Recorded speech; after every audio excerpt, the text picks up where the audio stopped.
ದುರ್ಬಲ ವರ್ಗಗಳಾದ ಅನುಸೂಚಿತ ಜಾತಿಗಳ ಮತ್ತು ಅನುಸೂಚಿತ ಬುಡಕಟ್ಟುಗಳ ಜನತೆಯ ಶೈಕ್ಷಣಿಕ ಮತ್ತು ಆರ್ಥಿಕ ಹಿತಾಸಕ್ತಿಗಳನ್ನು ಉತ್ತೇಜಿಸುವುದು ಹಾಗೂ ಸಾಮಾಜಿಕ ಅನ್ಯಾಯ ಮತ್ತು ಶೋಷಣೆಯಿಂದ ಸಂರಕ್ಷಿಸುವುದು ರಾಜ್ಯಗಳ ಜವಾಬ್ದಾರಿ ಎಂದು ಅನುಚ್ಛೇದ 46 ಹೇಳ್ತದೆ. ಆರ್ಟಿಕಲ್ 46.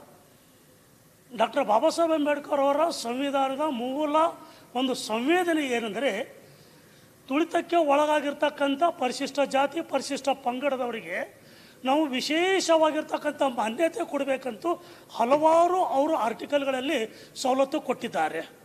ಅದಕ್ಕನುಸಾರವಾಗಿ ಮೀಸಲಾತಿಯ ಮೂಲ ತಿರುಳು ಮತ್ತು ಸನ್ಮಾನ್ಯ ಮುಖ್ಯಮಂತ್ರಿಗಳು ಬೆಳಗ್ಗೆ ಹೇಳಿದ್ರು, ನಾವು ಪರಿಶಿಷ್ಟ ಜಾತಿ ಪರಿಶಿಷ್ಟ ಪಂಗಡದವರಿಗೆ ಹೆಚ್ಚಿನ ಒಂದು ಉತ್ತೇಜನ ಕೊಡುವುದಕ್ಕಾಗಿ 24% ನಾವು ಖರ್ಚು ಮಾಡ್ತಾ ಇದ್ದೇವೆ ಅಂತ ಹೇಳಿದರು.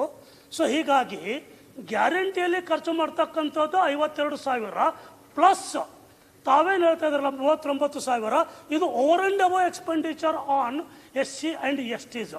ಸೊ ಈಗ ದಯವಿಟ್ಟು ನೀವು ಇದನ್ನು ಪರಿಶಿಷ್ಟ ಜಾತಿ ಪರಿಶಿಷ್ಟ ಪಂಗಡದವರಿಗೆ ಗ್ಯಾರಂಟಿಗಳನ್ನು ಎಕ್ಸ್ಟೆಂಡ್ ಮಾಡೋದಕ್ಕಾಗಿ ಉಪಯೋಗ ಮಾಡೋದು ಅಷ್ಟು ಸಮಂಜಸ ಅಲ್ಲ ಮತ್ತು ಅಗೇನ್ಸ್ಟ್ ನಾವು ಕಾನ್ಸ್ಟಿಟ್ಯೂಷನ್ ಅಂತ ಅನಿಸ್ತದಂತ ಇದು ನನಗೊಂದು ಅಭಿಪ್ರಾಯ.